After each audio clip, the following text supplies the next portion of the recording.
नमस्कार, स्वागत है आपका इंडिया वॉइस पर।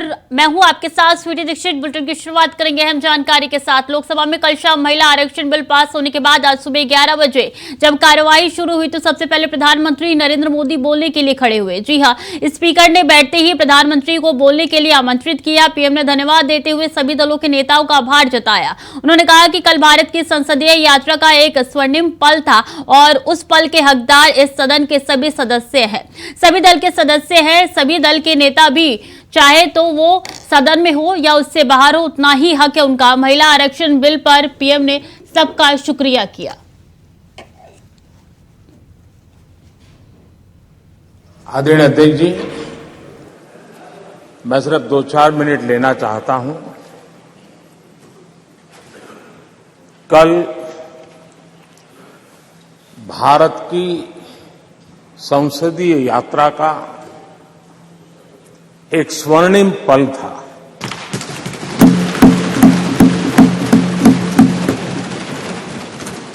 और इस स्वर्णिम पल के हकदार इस सदन के सभी सदस्य हैं, सभी दल के सदस्य हैं, सभी दल के नेता भी हैं। सदन में हो या वह सदन के बाहर हो, वे भी उतने ही हकदार हैं। और इसलिए मैं आज आपके माध्यम से इस बहुत महत्वपूर्ण निर्णय में और देश की मातृशक्ति में एक नई ऊर्जा भरने में ये कल का निर्णय और आज राज्यसभा के बाद जब हम अंतिम पड़ाव भी पूरा कर लेंगे, देश की मातृशक्ति का जो मिजाज बदलेगा, जो विश्वास पैदा होगा, वो देश को नई ऊंचाइयों पर ले जाने वाली एक अकल्पनीय अप्रतिम शक्ति के रूप में उभरेगा। ये मैं अनुभव करता हूं। और इस पवित्र कार्य को करने के लिए आप सबने जो योगदान दिया है, समर्थन दिया है, सार्थक चर्चा की है, सदन के नेता के रूप में मैं आज आप सबका पूरे दिल से, सच्चे दिल से आदरपूर्वक अभिनंदन करने के लिए खड़ा हुआ हूं, धन्यवाद करने के लिए खड़ा हूं। नमस्कार। महिला आरक्षण बिल पर चर्चा के दौरान बीजेपी अध्यक्ष जेपी नड्डा ने राहुल गांधी के आरोप पर सवाल पूछा है, जिसमें उन्होंने कहा था कि आज 90 में से सिर्फ 3 सेक्रेटरी ओबीसी है। नड्डा ने पूछा है कि 2004 से 2014 के बीच कितने ओबीसी सेक्रेटरी थे और कहाँ थे। जेपी नड्डा ने कहा है कि ओबीसी को लेकर नेहरू के कार्यकाल में काले लकर की रिपोर्ट आई, उसके बाद इंदिरा गांधी और राजीव गांधी के समय में मंडल कमीशन की रिपोर्ट आई, लेकिन ये पड़ी हुई थी। उसके बाद 1992 में सुप्रीम कोर्ट ने कहा है कि आप सर्विसेज में ओबीसी को रिजर्वेशन दो, जिसके बाद 1995-96 में ऑल इंडिया सर्विसेज में ओबीसी एससी एसटी रिजर्वेशन मिलना शुरू हुआ। ये नारी शक्ति वंदन, ये शब्दावली ही अपने आप में हमारी सरकार की, हमारे प्रधानमंत्री जी की और हमारे समाज में महिलाओं को देखने के दृष्टिकोण को स्पष्ट करता है और एक दिशा देता है। सभापति जी, मैं यहां यह भी कहना चाहता हूं कि हम सब लोगों के मन में कुछ धारणाएं बन गई हैं और वो धारणा यह बनी है कि जैसे हम महिलाओं पर कोई कार्य कर रहे हैं तो कुछ एहसान कर रहे हैं। अगर हमने महिलाओं के सशक्तिकरण के लिए कुछ किया तो हम कुछ ऑब्लाइज कर रहे हैं।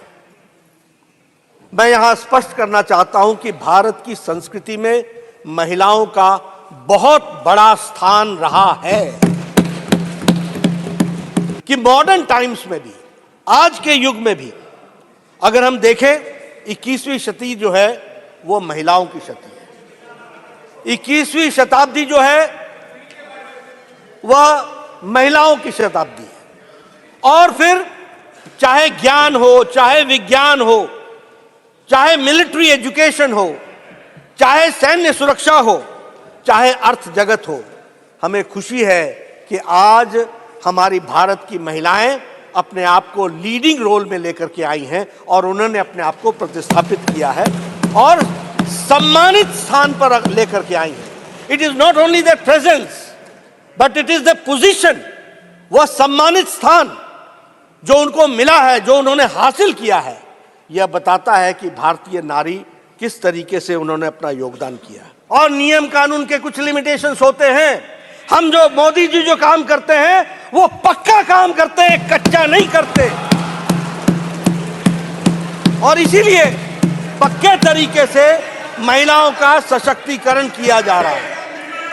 मैं फिर आपसे बोलूंगा, मैं यहां यह बताना चाहता हूं कि भारतीय जनता पार्टी के अध्यक्ष के रूप में मैं यहां यह भी स्पष्ट करना चाहता हूं कि भारतीय जनता पार्टी हमेशा महिलाओं को स्थान देने में हमेशा अग्रसर रही है। लोकसभा में हमारे 42 एमपी हैं, राज्यसभा में 14 एमपी हैं, हमारे सेंट्रल मिनिस्टर्स 10 महिलाएं हैं, और हमारे यहां हम पहली पार्टी हैं और अकेली पार्टी हैं जो संवैधानिक तौर पर 33% आरक्षण महिलाओं को देते हैं हर समिति में। Every committee, right from national committee to the booth committee, in every committee 33% women representation होता है। 303 में 85 यानी 29% हमारे एमपी ओबीसी के हैं, यह भी हमको ध्यान में रखना चाहिए। उसी तरीके से 1358 एमएलए में 27% ओबीसी के हैं, 27%। आउट ऑफ 163 हमारे एमएलसी जो हैं उसमें 40% ओबीसी के हैं। मैंने जैसा कहा कि 303 एमपी में 85 यानी 29% MPs are from OBC. Out of 1,358 MLAs, we have 27% OBC.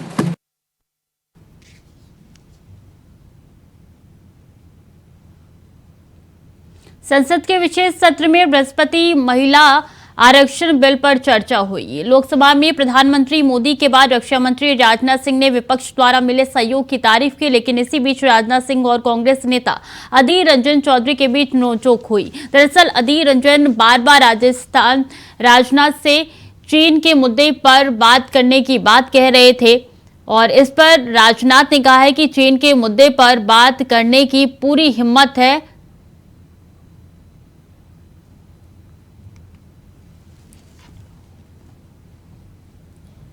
ऐसे ही अनेक उपक्रम सरकार द्वारा किए जा रहे हैं जो हमारी संस्कृति और परंपरा से जुड़ी चीजों को सहेजने और सुरक्षित रखने का वो काम कर रहे हैं। अध्यक्ष महोदय, आप सभी राष्ट्र के उपयुक्त विकास के लिए अनेक प्रकार की सुरक्षा से भी मैं समझता हूं सदन के सम्मानित सदस्य अच्छी तरह अवगत होंगे। आप सभी सीमा सुरक्षा, आर्थिक सुरक्षा, सामाजिक सुरक्षा, खाद्य सुरक्षा, ऊर्जा सुरक्षा और पर्यावरण सुरक्षा के बारे में मैं समझता हूं हम सभी समय समय पर चर्चा भी करते हैं। भारत और कनाडा के बीच चल रहे तनाव के बीच मोदी सरकार ने बड़ा फैसला लिया है। जहां भारत ने कनाडा के लोगों के लिए वीजा सेवाएं सस्पेंड कर दी है, वहीं अगली सूचना मिलने तक सेवाएं निलंबित कर दी गई, जिससे कनाडा के नागरिक फिलहाल भारत नहीं आ सकेंगे। बता दें कि कनाडा के प्रधानमंत्री जस्टिन ट्रूडो ने खालिस्तानी आतंकी हरदीप सिंह निज्जर की हत्या में भारत के शामिल होने का आरोप लगाया था। इसके बाद से ही दोनों देशों के बीच राजनयिक तनाव चल रहा है।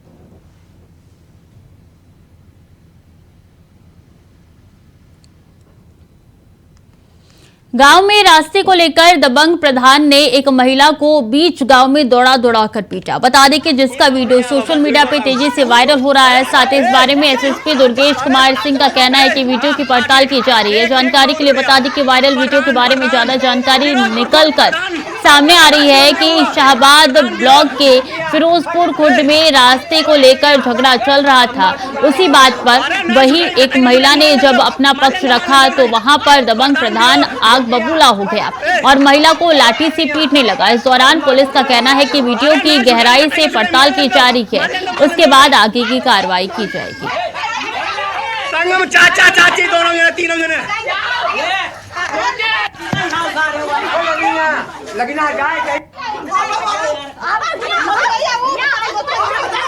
तो ग्राम प्रधान ये सरेआम पिटाई करते हुए नजर आ रहा है। हदोई का ये पूरा मामला है। कहा यह जा रहा है कि महिला जो है वो विरोध कर रही थी और इस बाबत जो है ग्राम प्रधान पिटाई कर रहा है, आग बबूला नजर आ रहा है। इसी खबर में जारी जानकारी के साथ आनंद सीधे हरदोई से हमारे साथ जुड़ चुके हैं। आनंद, ये मसला क्या है पूरा?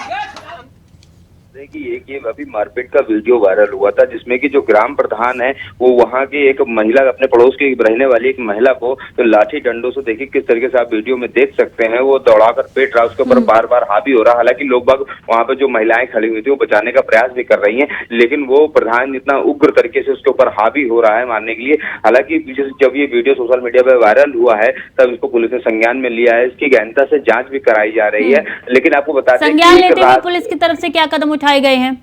देखिए, प्रधान को हिरासत में ले लिया गया। शाहबाद पुलिस ने प्रधान को हिरासत में लिया है, उनसे पूछताछ की जा रही है आखिरकार आपने ऐसा क्यों किया, और जो पूरी जांच की जा रही है कि रास्ते को लेकर एक नाली थी, उस रास्ते में नाली थी, उसको लेकर विवाद हुआ था, क्योंकि दोनों में कहा सुनी होने के बाद फिर प्रधान एकदम से आग बबूला हो गया, उस महिला के ऊपर एकदम हावी हो गया, तो लाठी डंडों से उसको वार कर दिया। क्या प्रधान को उनके पद से हटा दिया गया? प्रशासन की तरफ से कोई कार्रवाई हुई है पुलिस के अलावा? जी नहीं, अभी प्रधान को उनके पद से तो नहीं हटाया गया। हालांकि हाँ, उनको प्रधान को थाने में बैठा लिया गया है, उनसे पूछताछ की जा रही है। महिला की कोई दलील निकल के सामने आई है क्या? देखिए, महिला ने तहरीर दी है प्रधान के खिलाफ कि प्रधान दमंग है, दमंग तरीके से ये यहाँ पे काम करते हैं। अगर प्रधान से कोई शिकायत भी की जाए तो प्रधान सुनते नहीं है, उल्टी सीधी बातें करते हैं और गाली गलौज करके वहां से भगा देते हैं। ये प्रधान के खिलाफ उसने तहरीर दी। और आज जब प्रधान का मारपीट का जब मामला सामने आया है तो प्रधान को अभी फिलहाल वहां पे बैठा लिया गया, थाने में उनकी गहनता से जाँच की जा रही है। उस महिला की तहरीर पे अग्रिम कार्रवाई की जाएगी। एडिशनल एसपी दुर्गेश कुमार पश्चिमी ने बताया। क्या प्रधान से बातचीत हुई है? कोई बयान प्रधान की तरफ से, कोई दलील प्रधान की तरफ से आया है? जी नहीं, जब प्रधान से बात करना चाहे तो प्रधान बोलने से इनकार करते नजर आए हैं। हालांकि वो थाने में बैठा लिए गए हैं अभी, क्योंकि बोलने पुलिस भी उनसे बात करने नहीं दे रही है। ठीक है आनंद, बहुत बहुत शुक्रिया आपका तमाम जानकारियों के लिए। चाचा चाची दोनों जने तीनों बाइक से देश में सबसे लंबी यात्रा का रिकॉर्ड बनाने निकले महाराष्ट्र के विकास शिंदे का जौनपुर में समाज सेवी धीरज पाटिल ने उनका स्वागत किया।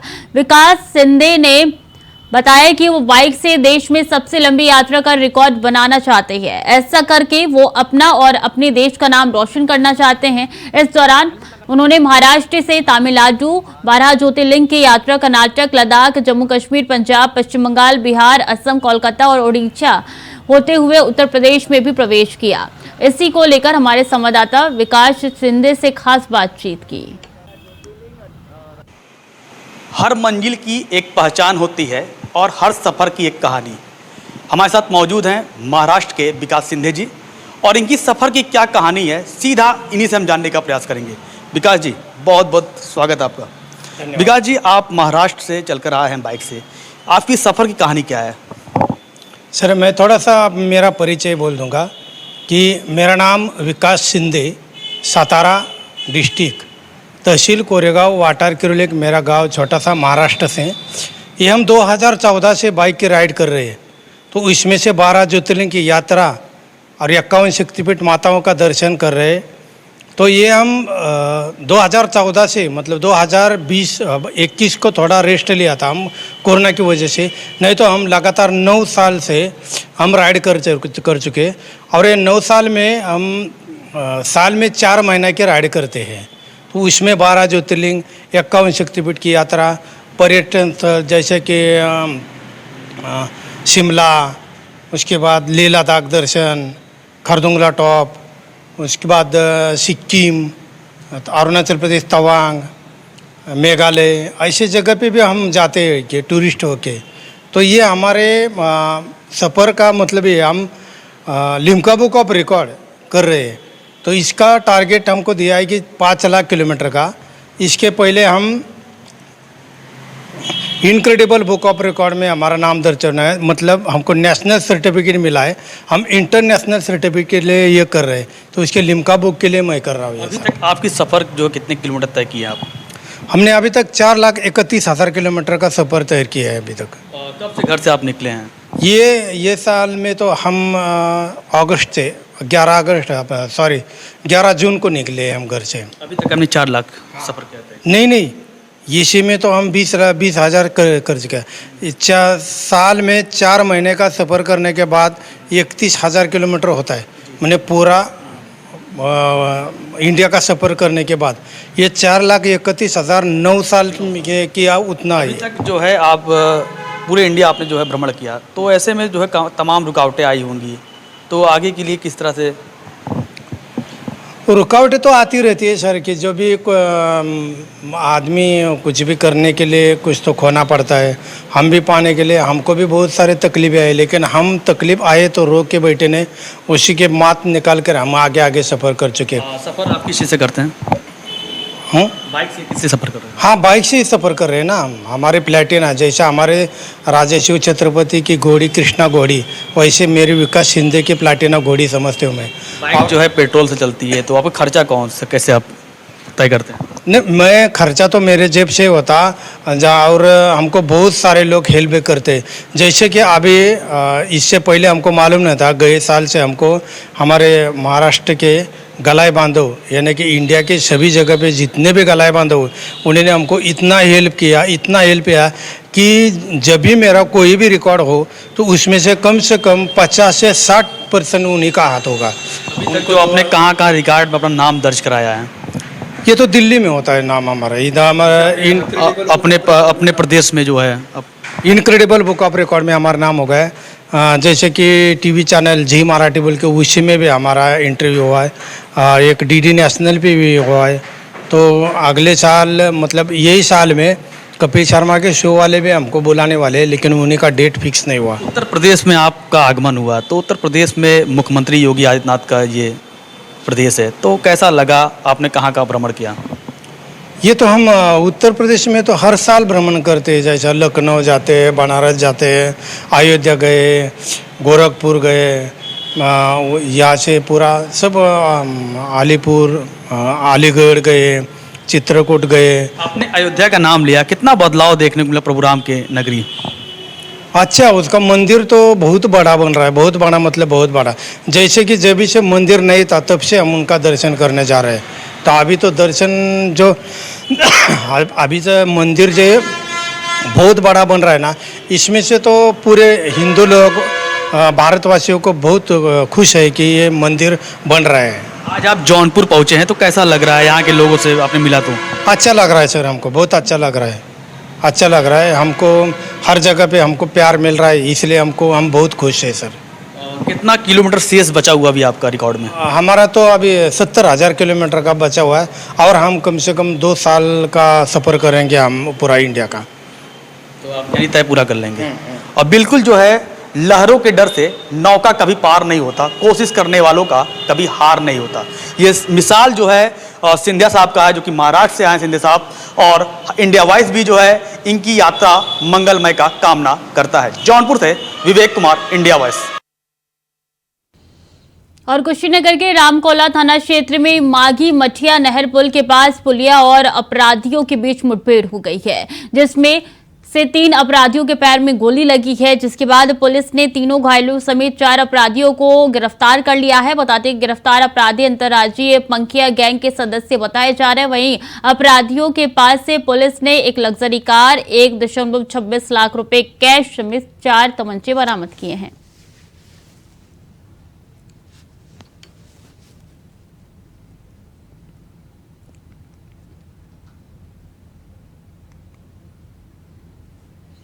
और रायबरेली में एक प्रेमी युगल को तालिबानी सजा दिए जाने का मामला सामने आया है, जहां प्रेमी और प्रेमिका को बीच गांव में पेट से बांधकर थप्पड़ों से पीटा गया। ग्रामीण तमाशबीन होकर वीडियो बनाते रहे। वीडियो वायरल होने के बाद पुलिस हरकत में आई। आनन फानन में पुलिस टीम गांव पहुंची और मामले की जांच की। वहीं सीओ लालगंज का कहना है कि इस मामले में दोषियों के खिलाफ सख्त कार्रवाई की जाएगी।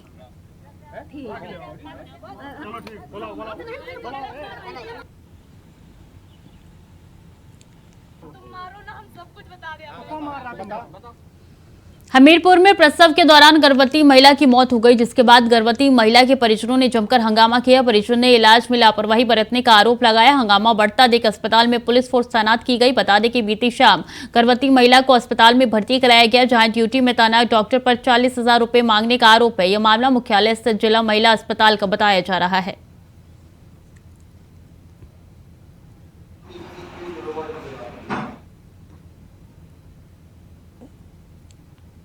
और अमरोहा में 20 फीट के विशाल अजगर सांप के मिलने से हड़कंप मच गया।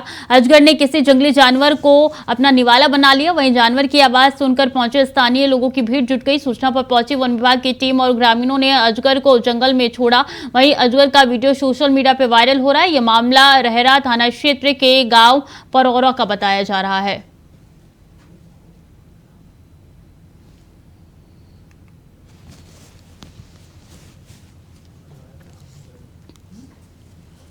हरियाणा के बिजली मंत्री रंजीत चौटाला ने सिरसा में रेस्ट हाउस में वर्करों से मुलाकात की। तभी बिजली मंत्री ने अपनी पुरानी पार्टी कांग्रेस और हरियाणा के पूर्व सीएम भूपेंद्र सिंह हुड्डा पर निशाना साधा। वही निशाना साधते हुए कहा कि चुनाव के आखिरी साल में कांग्रेस के नेता सरकार बनाने का दावा करते हैं, लेकिन अब कांग्रेस में कुछ नहीं बचा है। साथ ही कहा है कि कांग्रेस के नेता सत्ता से बाहर होने के बाद 4 साल तक आपस में दंगल करते रहते हैं।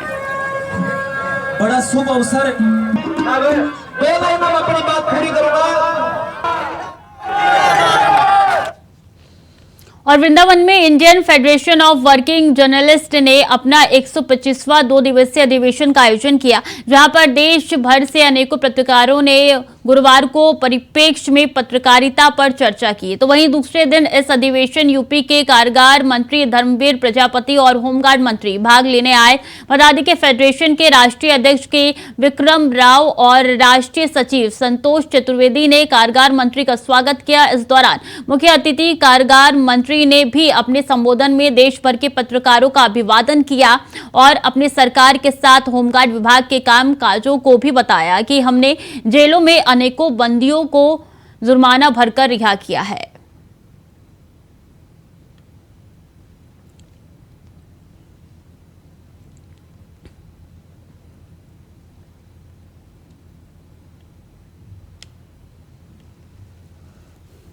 और बिजनौर में पोस्टमार्टम की वीडियोग्राफी के नाम पर कर्मचारियों पर पैसे मांगने का आरोप लगाया गया। तो वहीं भारतीय किसान यूनियन के सैकड़ों कार्यकर्ता ने सीएमओ ऑफिस पहुंचकर जोरदार नारेबाजी की और कर्मचारियों के खिलाफ कार्रवाई की मांग की।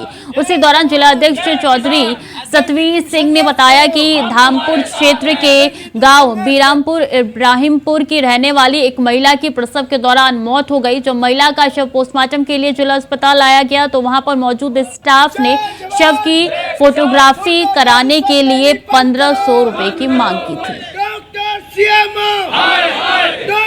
सीएमओ जय जवान जय किसान। अध्यक्ष जी तुम संघर्ष करो, हम तुम्हारे साथ हैं। अध्यक्ष जी तुम संघर्ष करो।